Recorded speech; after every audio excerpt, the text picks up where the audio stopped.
Jack ఈ movie review అయితే వెళుద్దాం. మన సిద్ధు జొన్నలగడ్డ గారు 2 బ్యాక్ టు బ్యాక్ ఏంది డీజే టిల్లు స్క్వేర్లో హిట్ కొట్టిన తర్వాత ఈ ఫిలిం తీశారు. సో ఈ ఫిలిం అనేది ఎలా అనిపించింది అని అంటే నాకైతే నచ్చింది భయ్య, నాకైతే నచ్చింది. కానీ అందరికి నచ్చిందని మాత్రం చెప్పలేను. అంటే మరీ డీజే టిల్లు ఉన్నట్టంటే అసలుకి చాలా డిఫరెంట్ స్టోరీ అని చెప్పుకోవచ్చు. మనం కొంచెం డెప్త్ వెళ్దాం. ఓకే, ఈ ఫిలింలో స్టోరీ విషయానికి వస్తే భయ్య, మన సిద్ధు అన్న ఒక ప్రైవసీ ఏజెంట్లో అయితే ఉంటాడు. లైక్ క్రిమినల్స్ని పట్టుకొని చంపే మిషన్లో అయితే తినైతే ఇన్వాల్వ్ అవుతాడు. సో అంతే, అంతకుమించి ఏది చెప్పొద్దు. సో ఫిలిం అనేది ఈ విధంగా అయితే ఉంటుంది. మన ప్రకాష్ రాజు గారికి తినకు వచ్చే సీన్స్ అనేది మనం ట్రైలర్లో చూసాం.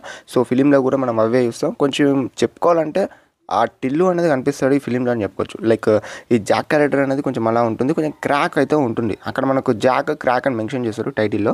సో ఈ ఫిలింలో మన సిద్ధు అన్న కొంచెం క్రాక్గా ఉండడము అండ్ లాస్ట్లో వల్గర్ డైలాగ్స్ కూడా మాట్లాడడం ట్రైలర్లో మీకు ఐడియా ఉంది. మూవీలో రొమాన్స్ పార్ట్గా చూసుకుంటే ఉంటుంది భయ. సో ఫ్యామిలీతో చూడని అద్దనది మీకు ఐడియా వచ్చే ఉంటుంది. నేను చెప్పాల్సిన అవసరం కూడా లేదు. మెయిన్గా చెప్పుకోవాలంటే మూవీలో సాంగ్స్ అంతలా నచ్చలేవు, బ్యాక్గ్రౌండ్ మ్యూజిక్ ఓకే అనిపించింది. మెయిన్గా మాట్లాడుకోవాలంటే ఇక్కడ మన సిద్ధు అన్న క్యారెక్టరే, మన సిద్ధు జొన్నలగడ్డ క్యారెక్టరే కొంచెం వర్కౌట్ అయింది అని చెప్పుకోవచ్చు. సో అతనికి కనెక్ట్ అయితేనే మీకు ఫిలిం కనెక్ట్ అవుతారని చెప్పుకోవచ్చు. సో అది చెప్పుకోవచ్చు మెయిన్గా పాయింట్.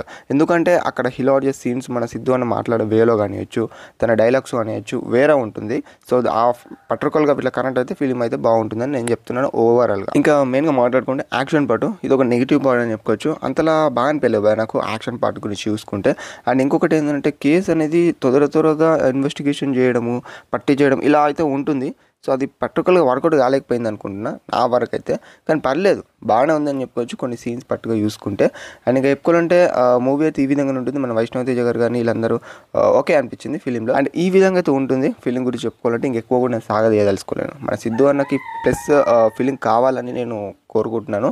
అండ్ చూడాలి మరి అప్కమింగ్ అప్డేట్స్ ఎలా ఉంటాయి ఫిలింకి సంబంధించినవి. మరి హిట్టా ఫ్లాపా, అంటే హిట్టా ఎలా అవుతుంది అనేది చూద్దాం.